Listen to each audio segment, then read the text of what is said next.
Hello everyone, Alex RC Freak here, coming at you with another video on my Traxxas Maxx power build. So if you don't know, I ran it for the second time and the Mamba Monster X speed control fried again the second time. The BEC blown out, looks like I did the first time. So that's not terrible. Let me just show you. So I put came out of a Losi DB XLE 1.0 original, and I put the Maxx 6 in there, basically, is what that's a Fuse 160 amp ESC with the punch level at 5. No, I'm not kidding. So, yeah, with the motor, at first I thought the motor was fried, but it was a speed control, and I have XT90 plugs on there, and yeah, the punch is at 5, so we're going to be doing the wide max conversion. So, well, you need to do that. I got steel CVDs on mine, so you'll need part number TRA 8996A.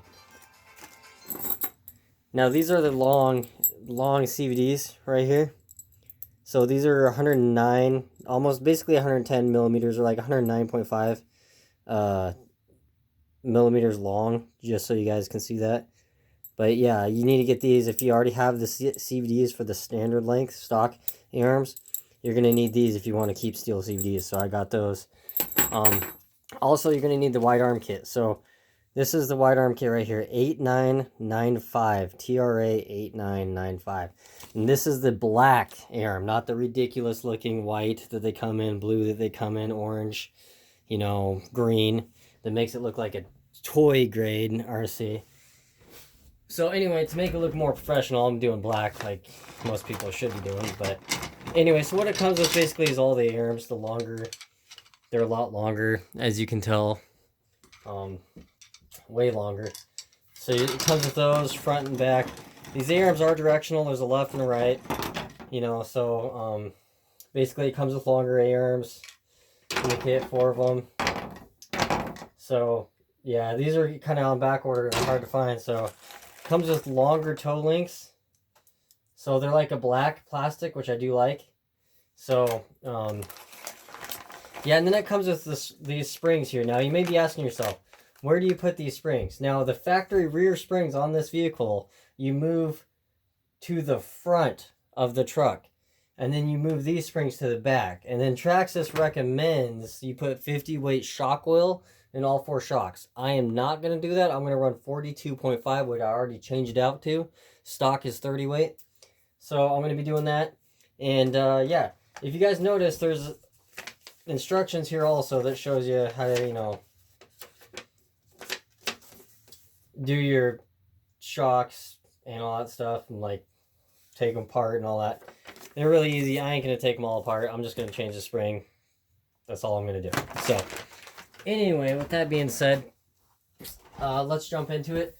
Bring the truck up in here a little closer. Now, if you notice, there's a screw here. It's a 2.5 millimeter button head screw, or it's an Allen, you know, it goes in there. So, and there's a cap. There's a cap just like this. I already took the screw out of the front. Now, the back one, you can't get this cap off all the way, just so you know. You cannot fully take it out. It's like blocked, but you can still get these hinge pins out that are right here. So very easy to do. So what I'm going to do is I'm going to grab this truck, and I'm just going to flip it upside down. Completely upside down. So what I'm going to do is just, bam, do that right there. So I already took that screw out. You do not need to take off this center skid plate. You will need needle nose pliers. They do help. So you can grab it and pull. Now I got these arms shimmed with a washer, a 4 millimeter washer. And you just pull them out like that. So try not to get in the way here. So basically what you do is you just pull them out. Try not to lose the washer that I just hit drop. So these are washers. They do not come factory. So these are not factory. These are something I personally did as an upgrade to shim out the slop, the back and forth slop that these arms have. So, and then you got these pins. I kind of ran it in the snow a little bit today, which I know I say I don't do, but doing some speed runs, and this thing is with this speed control, it's scary. I'll just put it like that. It's seriously, it's scary. So, yeah, it's fast. So basically, I'm gonna try to get you guys in the best picture I possibly can. So if you notice, there's a screw right here. It's a 2.0 Allen button head style screw. You just take it out, and there's one on the other side. Same thing. The other side, you just take it out.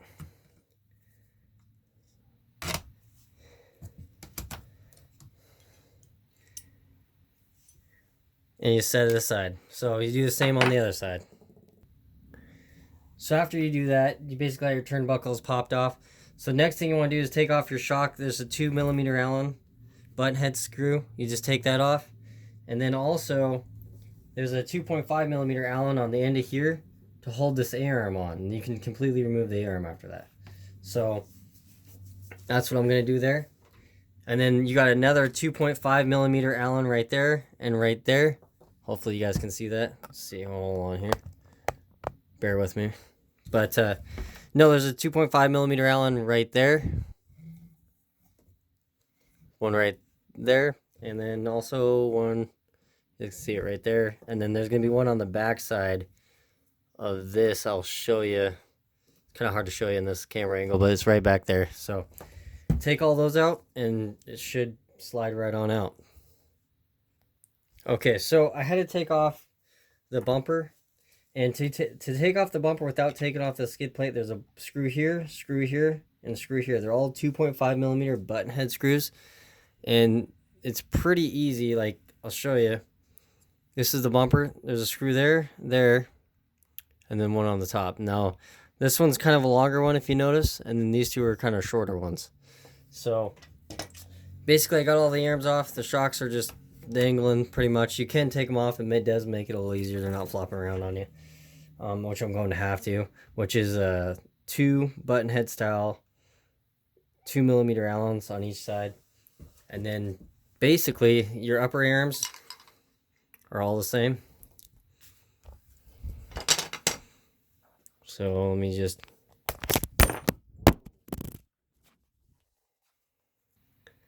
sorry guys, my camera mount decided to say, see you later, camera.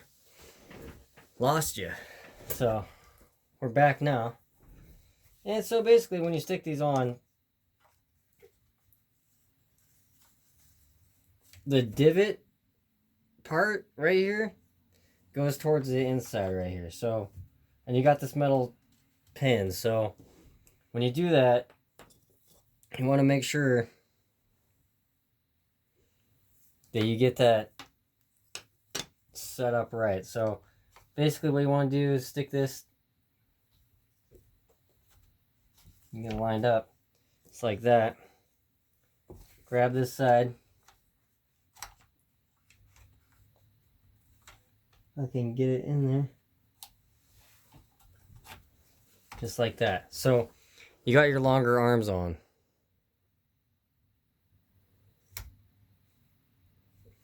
So then you can tighten those down. Then you can grab your lower arms. So you got a right, you got a left. I've got a left around here somewhere. I know I do. Got a left right here. Grab that. Grab your lower hinge pins right here. Now here's the tricky part. Is I gotta try to get that washer. These washers, these are a 4mm washer. I gotta try to get this in there. Hold it in there.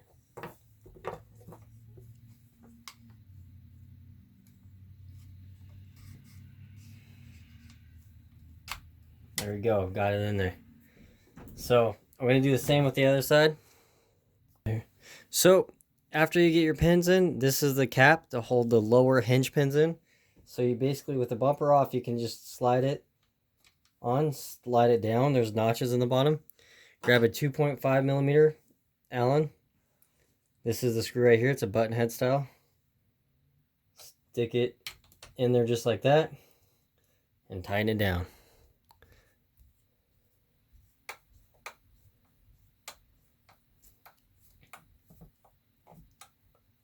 This is why I hate driving in a little bit of snow. I did drive it in is because it just, I don't know, it gets everything full of water and stuff like that. I hate it.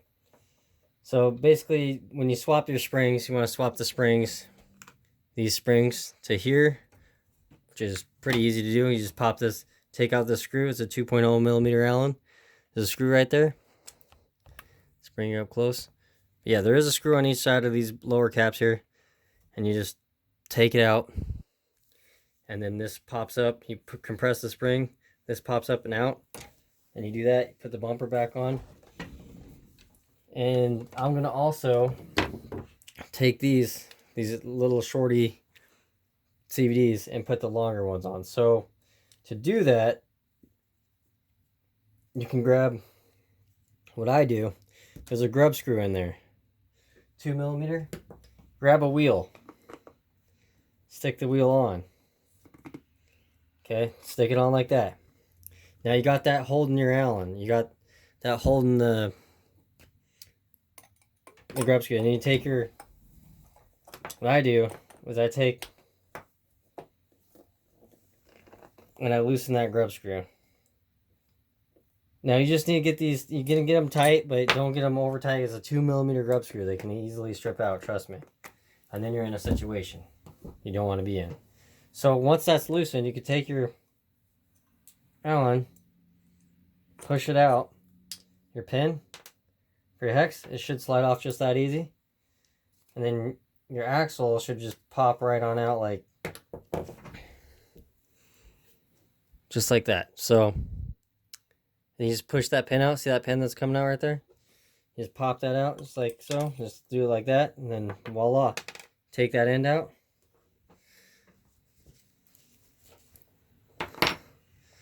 Do that. Grab your CV. Now it's the same on all four corners if you're putting the longer ones on. Now if you notice, look at how short the stock ones are. So, like I say, the wide Maxx kit is at least 20 millimeters longer at least. So, yeah. So basically you do that to all four corners. Put this little thing in there with the hole facing towards the center there. Grab your CVD here. Grab your pin there. Take it. At least Traxxas sells this with just the pin, so you don't have to get the entire, CVD kit all over again, because Traxxas is known to do stupid stuff like that. It's Traxxas, so you can't give them all that much credit. But yeah, now your CVD is built. And I'm going to wipe it off because it does have a little bit of water on there from driving. So, take it with that pin, making sure you're careful not to have it fall off. It just barely fits in there. Do that, take that, stick your pin through. Should fit all the way through, just like that. Grab your wheel, stick it in through here. It's like so. That's what I do right there. Now you can grab your wheel and your axle kind of, and you just need to tighten that pin. That's all you need to do, is just tighten that grub screw. So you don't need to strip it, just get it tight. That's all you need to do. Pop your wheel, set that wheel aside, and then voila. You gotta put your turnbuckle on, and then, which is easy to do, just undo that screw, stick it on that end. Easy as cake to do. Now, if you notice, there's two ends to this. There's two hollow ball ends. So there's one that's shorter there, and if you notice, this one's longer on top and bottom. This one goes towards the inner structure of the vehicle. So on the actual steering bell crank, that's what this hollow ball goes onto. This one goes on the turnbuckle right there. So just so you guys know.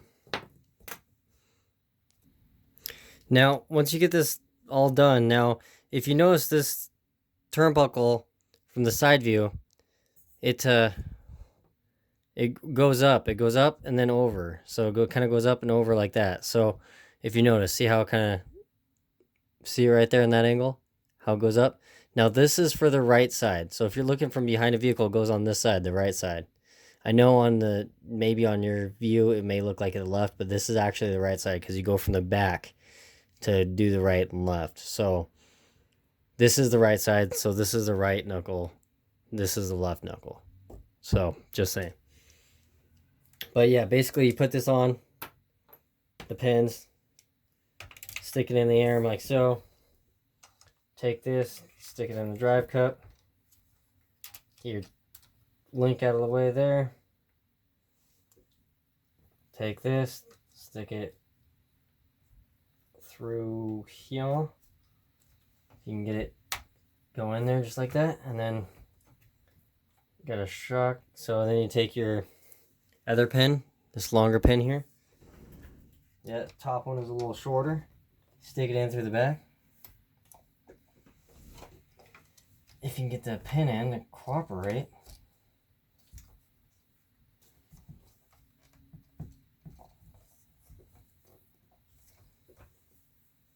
There we go. So once you get it in, you tighten up your turnbuckle and your corner is done. Same thing on this side, exact same way. And on the back, same as the front, you just don't have a turnbuckle. So it's the same thing. You take out those pins, exact same way.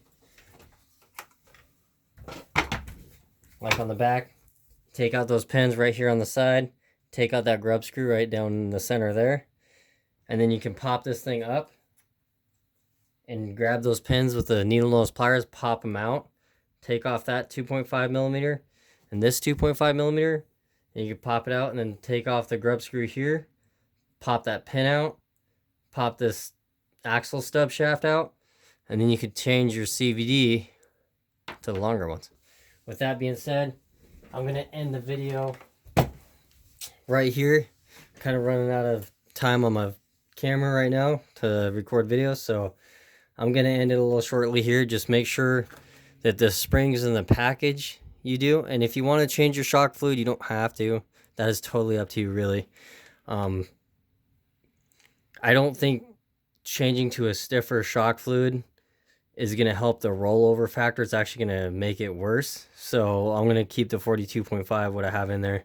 That's what I like.